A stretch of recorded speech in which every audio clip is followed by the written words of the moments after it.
The Federation's envoy had never been to Earth. Most of the galaxy had no interest in a planet so primitive, its technology stuck in the past, only beginning to explore the stars. But now, a series of troubling signals from Earth had caught the attention of the Federation's high command. It wasn't the usual distress calls or rogue signals they often detected. No, these were different, unpredictable, full of raw energy, and emanating from what appeared to be deliberate, intentional actions.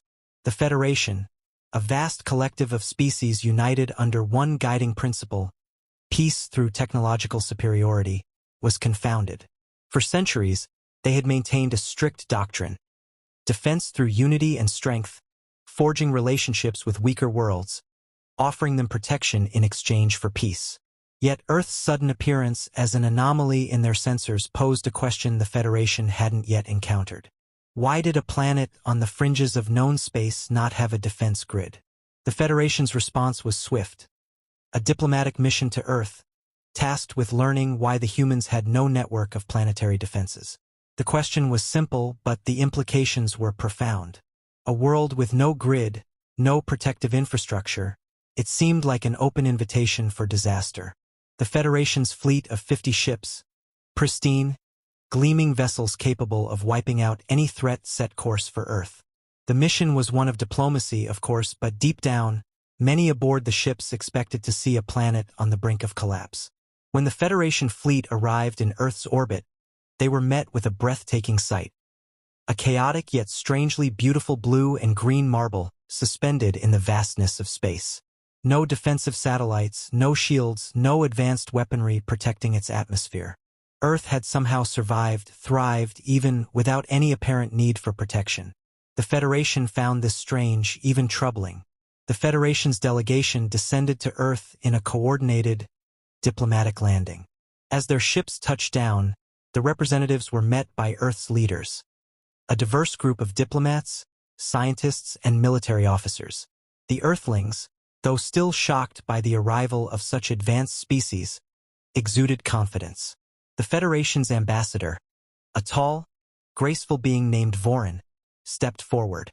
With his alien features, smooth silver skin, and 4 luminous eyes, he looked every bit the part of a diplomatic envoy. He spoke first, his voice a calming hum. "Your planet has caught the attention of the Federation. We are puzzled, concerned. Why does Earth not have a defense grid?" Alina Drake, the commander of Earth's military forces, stood at the forefront of the group. Her dark hair was tied back tightly, and her eyes held a sharpness that immediately told the Federation she was not easily swayed. Alina had heard rumors of the Federation's arrival and expected their inquiries, but their question, so simple yet so probing, caught her off guard. She took a moment to compose herself before speaking.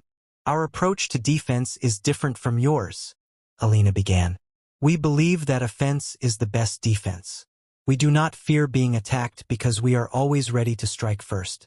The idea of a defense grid is anathema to our way of thinking." Vorin's eyes narrowed. "Strike first? Are you saying that Earth does not believe in the necessity of a defensive posture?" "Exactly," Alina replied, her voice steady. "We rely on our ability to take action, to control the battlefield, rather than waiting for someone to make the first move." Vorin and the rest of the Federation delegates exchanged looks. This was not what they had expected. The Federation, in its pursuit of peace, had never encountered a world so resolutely dedicated to a philosophy of aggression. It was not aggression in the traditional sense. Earth was not a warlike species, at least not by the standards of the Federation. But their doctrine of preemptive action was something the Federation found unsettling. "We understand your position," Vorin said after a long pause, "but it is unorthodox. You do not fear attack." Alina shook her head. "We've had to fight for every inch of our survival. Our history is one of resilience, not passive defense. Every war, every battle we've fought, has taught us that waiting for an attack is a luxury we cannot afford.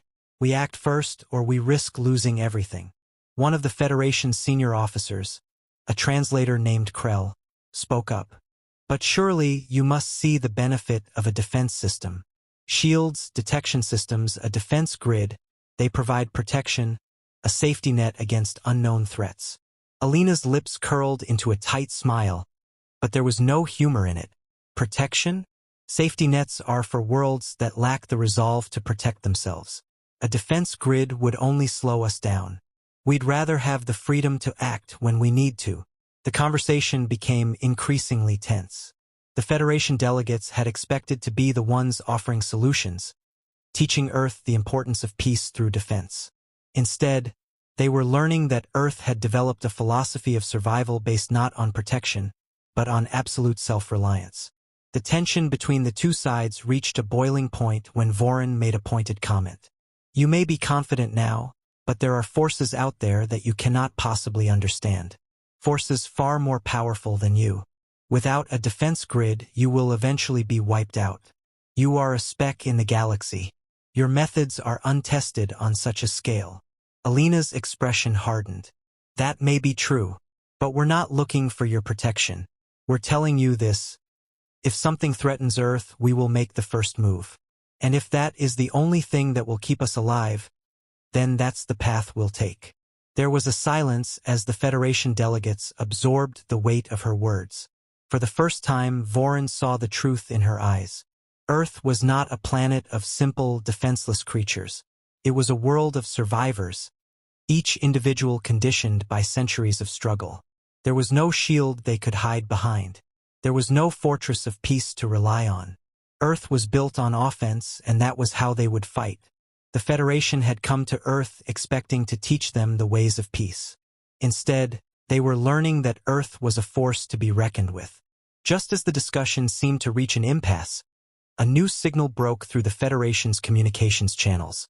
The signal was strange, unlike anything they had encountered before. It was a warning of an approaching alien fleet, one that was rapidly advancing toward Earth. The Federation's envoy had come to Earth seeking answers, but now they were witnessing the full extent of Earth's determination. As the first alien ships appeared on the radar, it was clear Earth's strategy of offense first had already been set in motion. The Federation had no choice but to watch as Earth, armed with nothing but their conviction and weapons designed for one purpose: offense, prepared to face an alien threat head-on. And as the alien ships closed in, Alina's words echoed in Vorin's mind. We act first, or we risk losing everything. The Federation had come with questions, but now they were faced with a demonstration that would force them to reconsider everything they thought they knew about Earth's place in the galaxy. The alien ships were unlike anything Earth's forces had ever encountered: sleek, jagged, and brimming with energy. They appeared on Earth's radar with a quiet menace, their advanced technology slicing through the void with precision. Unlike any known species, their ships communicated through waves of pulsating energy, making it impossible to determine their intent. The Federation's fleet, watching from Earth's orbit, had little to offer in terms of advice. Their defensive tactics, based on shields and passive deterrence, would be useless against an enemy this unpredictable. Alina Drake stood in the control center of the Earth Defense Command, her sharp gaze fixed on the readouts as the alien fleet drew closer.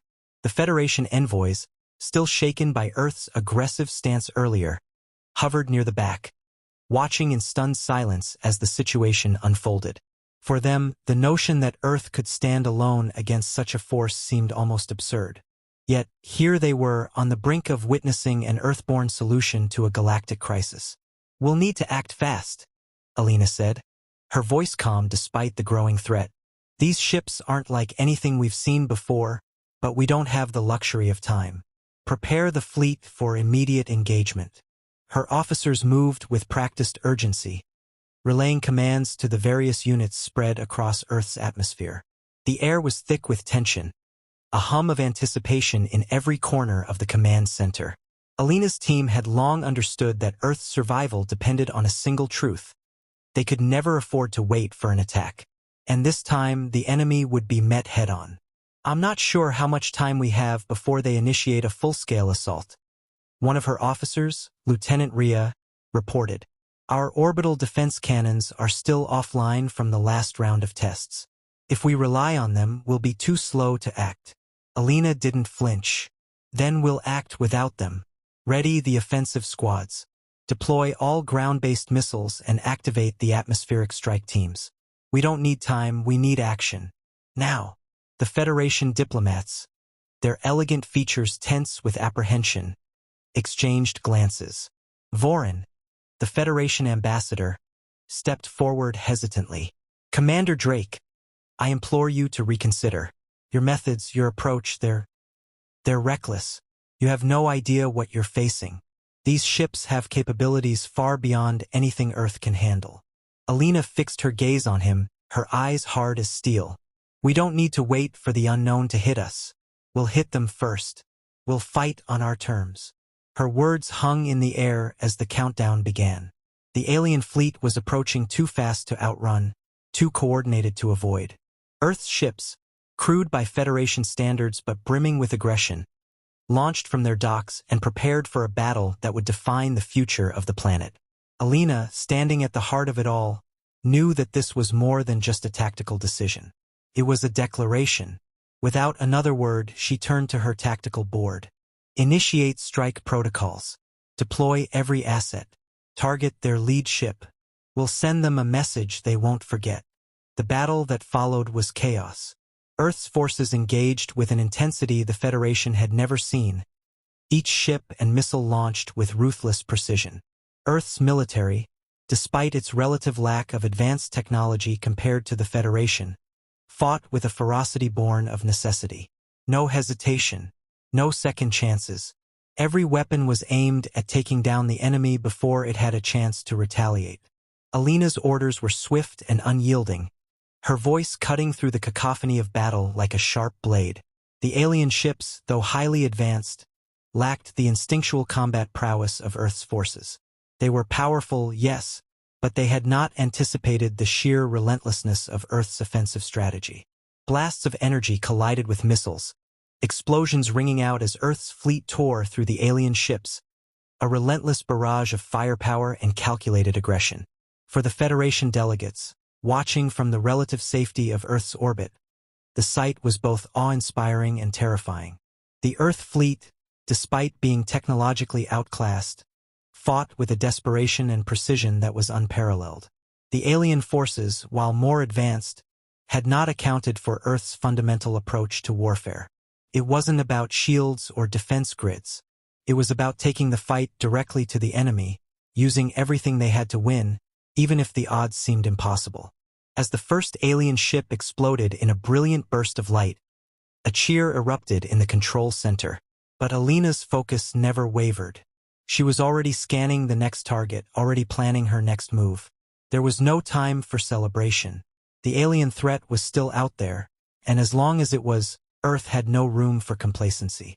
The battle raged on, but slowly, the tides began to shift. One by one, the alien ships fell, their formidable technology crumbling under the weight of Earth's offensive assault. The Federation, still in orbit, watched in stunned silence as Earth's fleet, despite being vastly outgunned, pushed forward with relentless determination. "You're underestimating them?" Vorin said softly, more to himself than anyone else. "What are you saying?" Krell, the translator, asked, his voice tinged with disbelief. "I've always believed in peace, in diplomacy," Vorin continued, "but I've never seen a species fight with such conviction. This isn't just about strategy or weapons. It's about survival." The Federation had always prided itself on its advanced technology, its perfected methods of defense. They had never encountered a planet like Earth, one that didn't view survival through the lens of passive defense, but through the lens of relentless offense. The Federation's original mission had been to teach Earth the ways of peaceful existence, but what they were witnessing now was forcing them to reconsider everything they knew about warfare, about power, and about the spirit of a world that had never known the luxury of peace. Vorin, still reeling from the unexpected turn of events, approached Alina. You've proven your point. Earth's survival, your methods, they're formidable. But tell me this, Commander, how long can you keep fighting like this? At what cost?" Alina turned to him, her expression unreadable. "As long as we have to." Vorin's eyes narrowed, a mixture of admiration and concern in his gaze. "You don't understand, do you? The galaxy doesn't work this way. You'll burn yourself out, and you'll burn the rest of us with you. Alina's voice was low, resolute. Then it's a good thing Earth doesn't care about the galaxy. We only care about Earth. The Federation envoy, for the first time, began to understand just how different Earth was from the peaceful, calculated systems they had known. The humans had no interest in negotiation or retreat. Their survival was their ultimate currency, and they would trade it with anyone, at any cost. The battle had ended for now, but the Federation's questions about Earth had only just begun. As Alina turned back to her tactical screens, watching for any sign of reinforcements, she knew the Federation had not yet seen the full extent of Earth's resolve. The galaxy would learn what it meant to underestimate Earth. And Earth, for the first time in its history, was about to teach the universe that sometimes the best defense was no defense at all. The retreating alien fleet was only the beginning. Alina Drake stood at the heart of Earth's defense command, the weight of the moment settling over her like a heavy cloak. Victory had come at a cost, and the Federation delegates were now fully aware of Earth's resolve. They had seen the ferocity with which Earth's military had responded. But even in victory, Alina couldn't shake the nagging feeling that something was amiss. The alien fleet may have retreated for now, but it was not the end. It was only the first strike. The Federation ships, silent in orbit, had yet to leave, still hovering in the atmosphere with a watchful eye. The ambassadors had seen the battle, and their expectations had shifted. They no longer believed that Earth needed their protection, but neither could they ignore the growing power of the planet's military. Earth had won the battle, but at what cost? How much longer could they keep up this kind of relentless offense before they exhausted their resources? Before they burned out? Alina couldn't afford to entertain those questions. Earth's survival depended on their relentless offensive strategy, and there was no time for doubt. She had already ordered her fleet to reassemble and ready themselves for the next wave of attacks. Intelligence reports had shown a second fleet, larger and more organized, advancing toward Earth. The alien forces would not take their defeat lightly. Earth had made its stand, and now they would have to prove that it wasn't a fluke. "Commander Drake," came a voice from behind. It was Vorin, the Federation's ambassador, his silver skin reflecting the dim lights of the command center. "We need to talk." Alina didn't turn, her eyes glued to the displays. "We have nothing to discuss." "I think we do," Vorin pressed, his voice soft but insistent. "You don't know what you're facing. The fleet you just defeated was nothing compared to what's coming. You're throwing yourselves into the fire, and you're not even seeing the danger." Alina finally turned, her expression unreadable. "And what exactly are you suggesting, Vorin? That we lie down and wait to be attacked? That we build a defense grid and wait for your peaceful Federation to solve our problems for us?" Vorin hesitated, his four luminous eyes searching hers. "I'm saying that Earth is at risk of burning out. You can't sustain this pace. You're putting your entire species in jeopardy. There's no strategy in fighting this way forever." Alina felt a flicker of frustration. "This isn't about strategy, Vorin. It's about survival. We're not going to sit back and wait for the next attack. We fight or we die. That's our reality." The silence between them stretched, thick with unspoken truths. Vorin knew he was wasting his breath, but there was something about Alina's conviction, something raw and undeniable, that made him question everything he had known. He had seen countless species, countless worlds, and not once had he encountered one so willing to lay everything on the line for the sake of survival. Earth was different. It was dangerous, but it was alive in a way no other world was. "We have another problem," Alina said, cutting through the silence. She turned back to her console, fingers dancing across the keys. "The second fleet is moving faster than we anticipated. They'll be here within the hour." Vorin blinked, his pulse quickening. "You need more help. I can contact the Federation High Command, request reinforcements." "No," Alina's voice was firm. "We don't need reinforcements. We need to be ready." The Federation envoy had watched Earth's military spring into action, but this was different. The stakes were higher now. Earth wasn't just protecting its borders or responding to an isolated attack. It was proving something to the universe. And the Federation was caught in the middle, unsure of where it stood.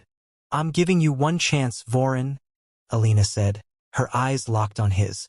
"You and your people can either stay in orbit and watch, or you can leave. If you stay, you'll witness how Earth fights. But understand this, we don't fight for peace. We fight for survival." Vorin's gaze softened, his uncertainty palpable. He had come to Earth with the idea that the Federation could offer guidance, that peace could be brokered through diplomacy and understanding. But now, standing in the heart of Earth's command center, he realized how naive that belief was. There would be no peace here, not yet. Not until Earth had done what it needed to do. "I'm staying," he said, his voice low but resolute. "But only because I need to see it for myself." The alien fleet arrived sooner than expected, a massive armada that blotted out the stars. The first signs of their arrival were the waves of distortion rippling through the atmosphere, followed by the deafening hum of their weapons charging. Earth's forces, still bruised from the previous battle, were already in position. This time, there would be no hesitations, no negotiations. Earth was ready to show the galaxy what it meant to fight. The battle unfolded like a storm, chaotic, explosive, and unrelenting. Earth's ships met the alien forces head-on, missiles and energy beams filling the air with blinding light. Alina stood at the helm of the command center, eyes darting between the monitors as the battle raged on. She barked orders with precision, never pausing, never flinching. This was the fight she had been preparing for her entire life. Vorin's thoughts were interrupted by a sudden explosion, a jolt that shook the command center. He looked up, his heart racing as he saw the feed from Earth's orbital defense stations. A massive alien craft had broken through their lines, its weapons crackling with devastating power. It was too large to ignore, too powerful to underestimate. The situation was dire. "Commander Drake," Vorin said urgently, "you need to retreat." But there was something more in her eyes now, something that made Vorin pause. A realization. Earth had been through too much, fought too hard to back down now. Alina knew it wasn't just about fighting. It was about proving that Earth could stand up, not just to the Federation, but to any force that dared challenge it. The final moments of the battle were nothing short of cataclysmic. Earth's fleet, battered and broken, made a final push, launching a barrage of missiles and energy blasts in a desperate bid to stop the alien juggernaut. And just when it seemed all hope was lost, the impossible happened. The alien craft's core, destabilized by a well-placed strike, exploded in a massive fireball that tore through the enemy's ranks. Earth had won. Again. As the last echoes of battle faded, Alina stood in the command center, staring at the stars. Her hands were trembling, but her resolve remained unshaken. Earth had fought not just for survival, but to prove a point, that they would never be cowed, never be conquered. Vorin approached her, his face a mix of admiration and wariness. "You've done it. You've beaten them. But for how long?" Alina turned to him, her expression unwavering. "As long as it takes." The Federation had come to Earth expecting to find a world on the brink of collapse. Instead, they had found a world that refused to fall. A world that would keep fighting no matter the cost. And as Earth's victory sent ripples through the galaxy, Vorin realized that the true power of Earth was not in its military might, but in its unwavering refusal to yield. Earth had shown the galaxy that sometimes the best defense was a relentless offense. And it was a lesson the universe would never forget.